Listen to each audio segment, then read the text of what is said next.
हमारे एक हाथ में सहाबा का दामन है और दूसरे हाथ में अहले बैत का दामन है। और ये बात पूरी जिम्मेदारी के साथ कह रहा हूं, सिर्फ सहाबा का मानने वाला भी जन्नत में नहीं जाएगा और सिर्फ अहले बैत का मानने वाला भी जन्नत में नहीं जाएगा। जन्नत में वो जाएगा जो इन दोनों से प्यार करने वाला हो। क्लियर हो गई ना इतनी बात?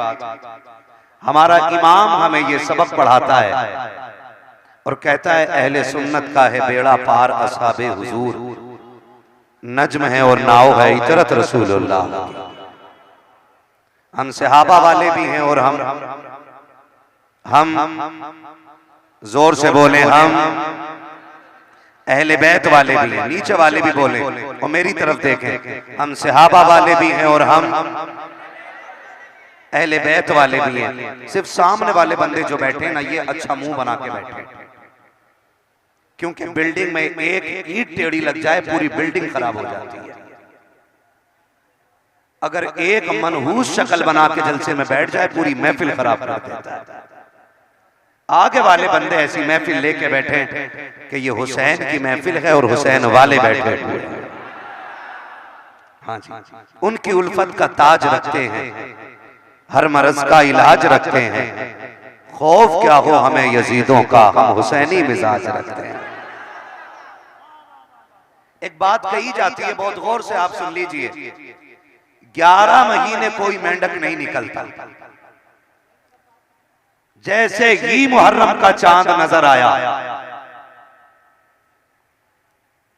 लाल और काले मेंढक निकल आते। कोई कहता है मैं अबू बकर को नहीं मानता, कोई कहता मैं उमर को नहीं मानता, और मैं ये कहता हूं कि जो इन दोनों को नहीं मानता मैं उसे इंसान ही नहीं मानता। सीधी सी बात। और आप भी अकीदा मजबूत कर लीजिए। हम सुन्नी बरेलवी हैं, अल्लाह का शुक्र है कि हमारे दामन में किसी वली की गुस्ताखी का कोई दाग, जोर से कोई दाग, हम हर वली को मानते हैं और साथ मौला, जोर से मौला अली को मानते हैं। और सिर्फ मौला अली को नहीं, हुजूर के 4 यारों को मानते हैं, हुजूर के सारे वफादारों को मानते हैं। अगर कच्चे जिगर वाले हजम कर लें तो मैं बात करूं, सच तो यह है कि हमने अहले बैत को जाना ही हुजूर के सहाबा से है।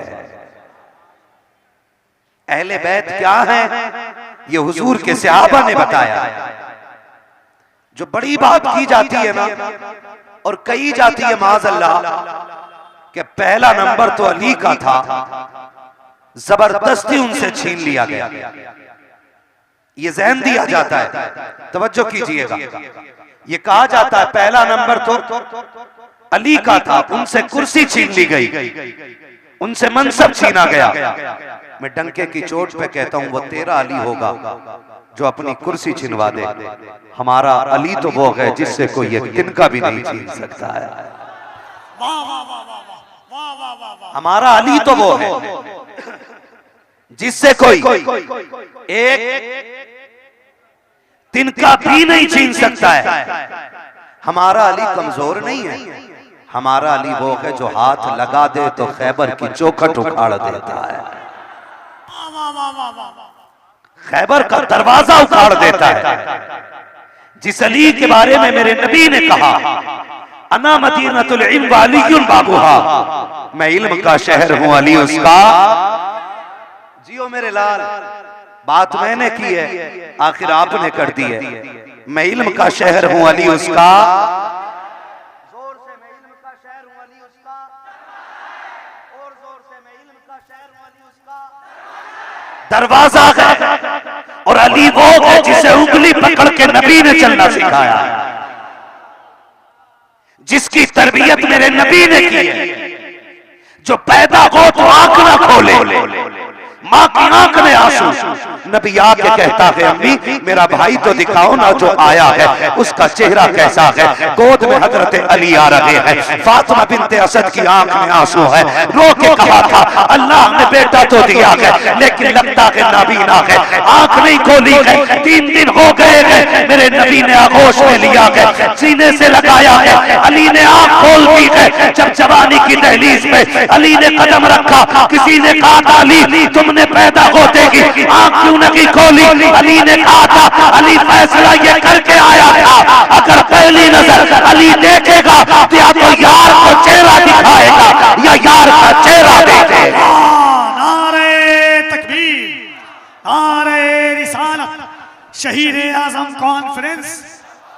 वो अली जिसको उंगली पकड़ के नबी ने चलना सिखाया हो, जिसे मुस्तफा ने गोद ले लिया हो, बचपन में जिसकी परवरिश मेरे मौला ने मेरे आका ने की हो, जिसको नबी ने चलना फिरना सिखाया हो, जिसको गुफ्तगू के आदाब मेरे नबी ने सिखाए हो। एक तालिब इल्म उस्ताद की बारगाह में 10 साल रह के पढ़ लेता है। उस्ताद कहता है मेरा हक है इसके ऊपर। शागिर्द कहता है ये जो कमाल है मेरे उस्ताद की मेहनतों का है। और अगर शागिर्द गलती कर जाए दुनिया कहती है कि उस्ताद ने गलत पढ़ाया था इसलिए बेटा गलत जा रहा है। शागिर्द गलत हो गया है, अबू बकर पे भौंकने वाले, नबी के उम्र पे भौंकने वाले औकात में रखा करें। ये कोई आवारा दरसगाह नहीं है, ये उमर चौक है। जिस दरसगाह से पढ़ा है वो दरसगाह है जहाँ जिब्रील भी रात दबा के बैठा करता है, जहाँ आकर के फरिश्ते भी गर्दन झुका के रहते हैं। खुदा की कसम अबू बकर का उस्ताद वो है जो मेराज में चले अर्श ये कहता है तलवे के बोसे मिल जाए तो अर्श की मेराज हो ही जाए। ये कहां से मेंढक निकल के आते और हम ना इन 10 दिनों में बह जाते 10 दिनों के अंदर कहते नहीं सही है सही है सही है। सुनो और कान खोल के सुनो। आवाज आ रही है मेरी आपको? आ रही है आवाज मेरी आपको? है ना? माइक से हट के बोलूं तो सीने पे इतना जोर नहीं है जितना यहाँ लग के बोलने में जोर लग रहा है। सुन पा रहे हैं मेरी बात को? जरा सारे कह दें या हुसैन। एक बात बताऊं, जो बरेलवी है ना वो हसन वाले भी हैं और हुसैन वाले भी हैं, है ना? बड़ा आसान होता है लंगर खा लेना, बड़ा आसान होता है सबील लगा के हुसैनी कह देना। तवज्जो कीजिएगा, ये सिर्फ बरेलवियों का मुकद्दर है कि हसन भी हमारे हिस्से में आए हैं, हुसैन भी हमारे हिस्से में आए। एक जमात अल्लामा साहब इमाम हसन का नारा ही नहीं लगाती है, सिर्फ इमाम हुसैन का नारा लगाती है। इन छछुंदर की औलादों को ये नहीं पता है जिसकी दुश्मनी हसन से होगी हुसैन उससे राजी नहीं होगा। ये क्लियर है? जिसकी नाराजगी हसन से होगी हुसैन उससे राजी, जोर से हुसैन उससे राजी नहीं होगा, क्योंकि वो दोनों भाई फातिमा के पाले हुए हैं, मौला अली के संभाले हुए थे। आज के हमारे भाइयों की तरह नहीं है कि जरा सा झगड़ा हो गया जमीन को लेकर के भाई भाई के खिलाफ खड़ा है, कोई अनबन हो गई भाई भाई को कैद करा रहा है, भाई भाई को जेल डलवा रहा है। उनका मामला ऐसा ना था, मामलात उनके ऐसे थे। सुन जरा प्यारे, अगर जन्नत में जाना है ना तो हसन का भी नारा लगाना पड़ेगा, हुसैन का भी नारा लगाना पड़ेगा। भाइयों में प्यार कितना है जरा सोचो तो सही। हसनैन करीमैन में दोनों भाइयों में किसी चीज को लेकर के अनबन हो गई कोई बात। एक दिन गुजरा मस्जिद नबी में नमाज पढ़ते हैं, हसन हुसैन से नहीं बोले, हुसैन हसन से नहीं बोले। एक दिन गुजरा, 2 दिन गुजरा, दोनों नाराज रहे। जैसी तीसरा दिन आया है इमाम हुसैन ने खत लिखा है और भाई के हवाले कर दिया है, जाओ ये मेरे हसन को दे करके आ जाओ। उसमें लिखा हुआ था, हसन मालूम है नाना ने कहा था कि एक मोमिन को दूसरे मोमिन से 3 दिन से ज्यादा नाराज नहीं रहना चाहिए। जैसी तहरीर मिली है इमाम हसन ने दौड़ लगा ली है, आकर के हुसैन को सलाम किया है, सीने से लगाया है और बैठ करके कहा था हुसैन तू तो छोटा है मैं बड़ा हूँ, तू क्यों नहीं आया? तो हुसैन ने कहा था भैया जहाँ नाना ने ये कहा है एक भाई को दूसरे भाई से 2-3 दिन से ज्यादा नाराज नहीं रहना चाहिए, वहाँ ये भी कहा है कि जब कोई रूठे हुए भाई को पहले सलाम करेगा खुदा उसको पहले जन्नत में दाखिल करेगा। हुसैन ये चाहता है कि जब जन्नत में जाने की बारी आए हुसैन पहले ना जाए, आगे आगे हसन जाएगा, पीछे पीछे उसके हुसैन जन्नत में जाए।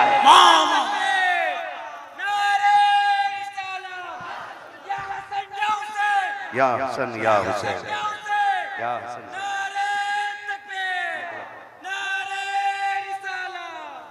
हम हसन वाले भी हैं और हम वो जो छछुंदर है ना, कहते क्यों नहीं लगाते नारा, कहते बस यूं ही, क्यों नहीं लगाते पता है ये बीमारी कहां से? वजह ये है कि इमाम हसन ने हजरत अमीर माविया से क्या कर ली थी? सुलह कर ली थी। जो बोल गए अल्लाह उन्हें हुजूर का मदीना दिखा। क्या कर ली थी? सुलह कर ली थी। इस बात का दर्द है उनके पेट में, सिर्फ इसलिए इमाम हसन से बैर रखते हैं कि उन्होंने हजरत अमीर माविया से समझौता किया था। मुझे एक बात बताओ, ये जो आज का मुल्ला है ना, ये 1 मुहर्रम से 10 मुहर्रम तक घुंघरू पहनने वाला नचनिया की औलाद, ये इसलिए नाराज है इमाम हसन से कि अमीर माविया से सुलह की थी। मुझे एक बात बता, हसन वो है जो हुजूर का लुआब चूस चूस के जवान हुआ है।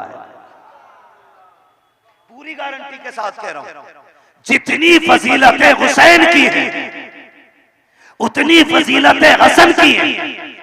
बल्कि एक बात ज्यादा यह है कि हसन का नाम पहले आता है, हुसैन का नाम बाद में आया करता है। नाराज तो नहीं हो रहे आप लोग? हो तो मेरी बला से मैं आईना को दिखाऊंगा दाग चेहरे के, जिसे खराब लगे सामने से हट जाए। सीधी सी बात है, हम हसन वाले भी हैं और हम जोर से हम हसन वाले भी हैं और हम हुसैन वाले भी हैं। हम खाली हसन का नारा नहीं लगाते, हम हुसैन का भी नारा लगाते हैं। तवज्जो है सारे लोगों की? मेरा नबी दोनों शहजादों से कितना प्यार करता है। उम्मुल मोमिनीन, तवज्जो कीजिए। मैं बताऊं कि हमने अहले बैत का अदब सीखा ही हुजूर के सहाबा से। उम्मुल मोमिनीन, सच्चे बाप की सच्ची बेटी, पारसा बाप की पारसा बेटी, जन्नती बाप की जन्नती बेटी, सिद्दीक बाप की सिद्दीका बेटी। इस पे बोलो सुभान अल्लाह। वही बोले जो सुन्नी माँ का लाल हो। किसी राफ़ज़ी की ना शक्ल पसंद है, ना अकल पसंद है, ना उसका खाना पसंद है हमें, और ना उसका नजराना पसंद है हमें। हाँ जी, पारसा बाप की पारसा बेटी, सच्चे बाप की सच्ची बेटी, जन्नती बाप की जन्नती बेटी, सिद्दीक बाप की सिद्दीका बेटी। क्या बात है? अपने बाबा से कह रही है, अब्बा, अबू बकर सिद्दीक से, अब्बा क्या बात है बेटी? का महफिल लगती है, कई सारे सहाबा बैठे होते, लेकिन देखा है कि आप सिर्फ अली को देखते रहते हैं, अली को देखते रहते हैं, अली को देखते रहते हैं। तो अबू बकर सिद्दीक ने कहा, आयशा, मैं उसे क्यों ना देखूं जिसके देखने को नबी ने इबादत कह दिया हो। ये कौन कह रहा है? अबू बकर सिद्दीक, कि जिसको नबी ने कह दिया हो कि मेरे अली का चेहरा देखना इबादत है। अली सिर्फ अली, अबू बकर सिर्फ अली को नहीं देखता, बल्कि अली के चेहरे को देख के इबादत करता रहता है, इबादत करता रहता है। यही अबू बकर सिद्दीक बैठे हुए हैं। इतने में हैदर कर्रार आ जाते हैं, देख करके मुस्कुराना शुरू कर दिया। मुस्कुराए तो अली ने पूछ लिया, अबू बकर खैर है? आज मुस्कुराने की वजह क्या है? अबू बकर, मैं उस बात पे मुस्कुरा रहा हूँ जो नबी ने खुशखबरी तुम्हारे लिए दी है। का कौन सी खुशखबरी? का आका ने फरमाया है कि जन्नत का टिकट मेरा अली बांटेगा, मेरा अली बांटेगा। तो अली ने कहा था, अबू बकर बात पूरी करो। का कौन सी बात? का जहां आका ने ये कहा है जन्नत का टिकट अली बांटेगा, वहां मेरा हाथ पकड़ के कहा था, अली जन्नत का टिकट उसी को देना जिसके सीने में मेरे अबू बकर का प्यार होगा। वाह वाह वाह वाह, नारे तकबीर, नारे रिसालत, शहीद आजम कॉन्फ्रेंस। तवज्जो है सारे लोगों की? चलें आगे। ये जोड़ा है जिसे दुनिया हसन कहती है, हुसैन कहती है। हसन भी बेमिसाल है और जोर से हसन भी बेमिसाल है और हुसैन भी बेमिसाल है। हम हसन से भी प्यार करते हैं और हम हुसैन से भी प्यार करते हैं। मेरे नबी ने फरमाया शहजादो, जी नाना, बचपन का जमाना है, जी नाना का जरा कुश्ती करो, देखें किसमें कितनी ताकत है, जोर आजमाई करो, कुश्ती करो। अब दोनों में कुश्ती होने लगी। इधर देखिएगा, पानी की बोतल है और कुछ नहीं। पानी दे दो ना, एक बोतल यार, एक बोतल पानी दे दो। किधर गई? एक बोतल दे दो, एक बोतल ये वाली। लो भाई लेके जाओ पानी, आपको जरूरत है, ले लो, दे दो, दे दो। नाराज ना हो, तवज्जो है सारे लोगों को। आप इधर देखिएगा, जरा बोले ना सुभान अल्लाह। हाँ जी, आप भी बोलो जरा सुभान अल्लाह। कुश्ती होने लगी, किसमें? सुभान अल्लाह। इधर वाले लोग ज्यादा तवज्जो दे रहे हैं, किधर? हसन हुसैन में कुश्ती होने लगी। अब बड़े कौन है? हसन के हुसैन। सुभान अल्लाह। बड़े कौन है और छोटे कौन है? बोलो भैया, आगे बैठे हो तो वरना पीछे जाओ। कौन है बड़े? छोटे हुसैन, छोटे हुसैन। अब आका कह रहे हैं हसन हुसैन के बगल में हाथ डालो और पटक दो। हसन हुसैन का बाजू पकड़ो और गिरा लो। तो माँ होती है ना। अंदर से सैयद कायनात ने पर्दा हटाया, देखा शहजादे लड़ रहे, कुश्ती जोर आजमाई हो रही है और हुजूर हसन को दाव बता रहे हैं। माँ तो माँ हुआ करती है, बेकरार हो गई। आका पता है ना, हसन बड़ा है, हुसैन छोटा है। आपको तो हुसैन के साथ होना चाहिए था ना, आप हसन को दाव बता रहे हैं। मेरे नबी ने कहा था, फातिमा जो मैं देख रहा हूँ वो तुम नहीं देख रही हो। कहा ना बाबा क्या बात है? कहा हसन अगर मैं दाव बता रहा हूँ तो हुसैन भी अकेला नहीं है। कहा क्या मतलब? कहा हसन को कुश्ती के दाव मैं बता रहा हूँ, हुसैन को कुश्ती का दाव जिब्रील अमीन बता रहा है। इसलिए हम कहते हैं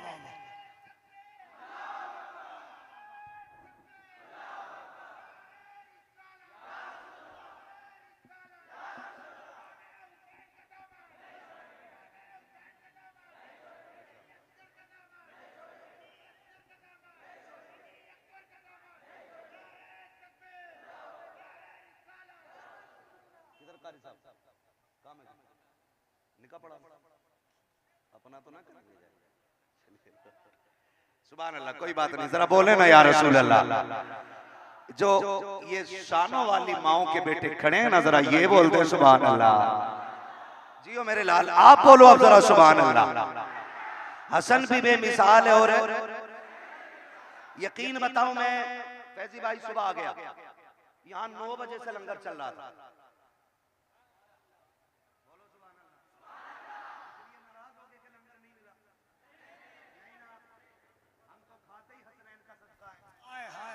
तेरे टुकड़ों पे पले गैर की ठोकर पे न डाल, झिड़कियां खाएं कहां छोड़ के सदका। है ना, सुबह से लंगर चल रहा था, शाम तक। अजमत भाई, मगरिब के बाद भी लंगर लोग खा रहे हैं।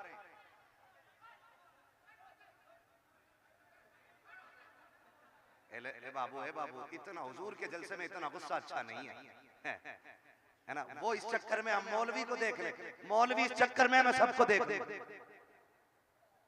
देखो जो लोग बैठे उन्हें डिस्टर्ब हो रहा है। बेटे आप अगर बैठ सकते हो तो बैठ जाओ प्लीज, मेहरबानी मेहरबानी आपकी। लग रहा है पूरी महफिल आज संभालने में टाइम निकले। हाँ माशाल्लाह, कितने अच्छे लग रहे हैं बैठ गए तो, है ना। अब बोलते ना जरा या हुसैन। मैं बताने लगा, सुबह से लंगर चल रहा था 9 बजे से, मगरिब के बाद तक लंगर चला। कब तक? मगरिब के बाद तक लंगर चला। मैं सोचने लगा कि यकीनन आज करबला से भी दुआएं आ रही होंगी, नजफ अशरफ से भी दुआएं आ रही होंगी, जन्नतुल बकी से खातून जन्नत की भी दुआएं मिल रही होंगी। यकीन करें ये वो घराना है ना, अगर इनके लिए आप एक पानी का कतरा दे दो ना तो ये उसके लिए हौज़े कौसर के जाम बहा दिया करते हैं।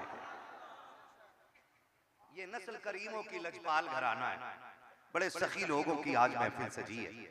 और मैं तो कहता हूं जब दिल महफिलों में लगने लगे ना तो फिर हसनैन का सदका मांग लिया करो, कोई खाली नहीं जाता। ये बड़े सखी लोग, अली की सखावत भी बेमिसाल है, खातून जन्नत की सखावत भी। बेमिसाल है। लेकिन मैं इन दोनों भाइयों की सखावत पे रोशनी डालूं थोड़ी सी, तवज्जो है सारे लोगों को। मैंने पहले ही कहा था हसन भी बेमिसाल है। और आप गौर कीजिएगा, मैं चोटी लंगोटी वालों की बात नहीं करता जो मजारों पे बैठ करके ढोंग कर रहे हैं। इतने लंबे बाल, इतना लंबा चिमटा, और बजा के कह रहे अभी 2 मिनट में हल होगी मुश्किल, जबकि खुद इतनी मुश्किल में है कि पागल हुआ पड़ा। हजारों में 72 तन थे तस्लीम और रजा वाले, हकीकत में खुदा इनका था और ये थे खुदा वाले। ये नारा हुर्का था जिस वक्त फौजे शाम से निकला कि देखो यूं निकलते हैं जहन्नम से खुदा वाले। हुसैन इब्ने अली की क्या मदद कर सकता था कोई, वो खुद मुश्किल कुशा थे और थे मुश्किल कुशा वाले। दवाए दर्द इसियां पंजतन के दर से मिलती है, जमाने में यही मशहूर है दारुल शिफा वाले। अल्लाह अल्लाह अल्लाह। जो है ना, मैं बताने लगा, ये एक टाइम मस्जिद में न जाके वहीं बैठा बैठा पेट भर के नाक तक रोटी खा के कह रहा लात डाल झोली में जन्नत मिले, पहले अपनी बचा ले बाद में दूसरे को दे दी। जन्नत के मालिक कौन है पता है? हसनैन करीमैन। अमल का मामला क्या था? 21 हज पैदल किए। बोलो सुभान अल्लाह। कितने हज? 21 हज पैदल किए। जब मक्के जाते तो साथ वाले सवारी पे होते, आप पैदल जाते। लोग पूछते हुजूर आप पैदल क्यों आते? तो कहते हैं इतने बड़े रब की बारगाह में आते हुए गैरत आती है कि सवारी पे बैठ के आया करें। कितना फासला है मक्के शरीफ से मदीने शरीफ का? तकरीबन 450 किलोमीटर, लगभग 430 ये फासला है। पैदल चल के दोनों भाई जाते थे। 21 हज पैदल किए। कितने? 21 हज पैदल किए थे दोनों ने। एक बार हज के लिए जा रहे हैं, रास्ते में साहिल मिल गया। उसने कहा कुछ दे दो, मैं परदेसी हूं, भटक गया हूं, न खाने का सामान है न पीने का सामान है। तो दोनों भाइयों ने देखा मैं दूं। इसी कशमकश में दोनों भाइयों ने एक दूसरे को मुस्कुरा के देखा। सोचा क्यों ना दोनों ही सारा उठा के इसके हवाले कर दें। दोनों भाइयों ने सारा उस आने वाले के हवाले कर दिया। जब वो आने वाला चला गया तो खुद भी इंसान थे, इन्हें भी भूख लगी। इमाम हुसैन ने कहा भैया भूख लगी है। थोड़ी दूर चलने के बाद कहा भैया भूख लगी है। तो इमाम हसन ने फरमाया चलो अल्लाह इंतजाम करेगा। कुछ दूर चले तो आपको एक झोपड़ी नजर आई। झोपड़ी मीन्स छप्पर का मकान, समझ गए ना? इमाम हसन ने फरमाया हुसैन पूछो इसमें कोई है क्या? इमाम हुसैन ने आवाज दी कोई है? अंदर से एक बूढ़ी निकल करके आई। उसने कहा क्या बात है? कामा परदेसी है, भूख लग रही है, कुछ मिलेगा? तो बूढ़ी ने कहा एक दूध का प्याला है, कहो तो लाके दे दो। कहा क्यों ना अम्मी। दोनों भाइयों ने आधा आधा प्याला दूध पिया और दूध पी के जाने लगे। तो बूढ़ी ने कहा बच्चों जरा ठहरो तो सही, नाम तो बताते जाओ। कहा अम्मा क्या करेगी? कहा मैं सोच रही हूं जिसे मैं इतनी देर से देख रही हूं, दिल नहीं भरा है। अगर बच्चे इतने हसीन हैं तो माँ बाप कितने हसीन लगे होंगे। मेरा दिल कह रहा है हो सकता है जाने के बाद तुम्हारी याद आ जाए और मेरा मन करे कि मैं तुमसे मिलूं। तो बताओ ना बेटे कहाँ आना पड़ेगा? फरमाया अम्मा जब मिलने को जी चाहे ना तो हुजूर के घर का पता पूछ लेना। जहां मुस्तफा की हवेली है वहीं किसी कोने में शहजादे भी मिल जाएंगे। ये कह के दोनों भाई वापस आ गए। वक्त गुजरता गया, बहुत जमाना बीत गया ना। इमाम हुसैन मदीने की गलियों में देख रहे कि यही बूढ़ी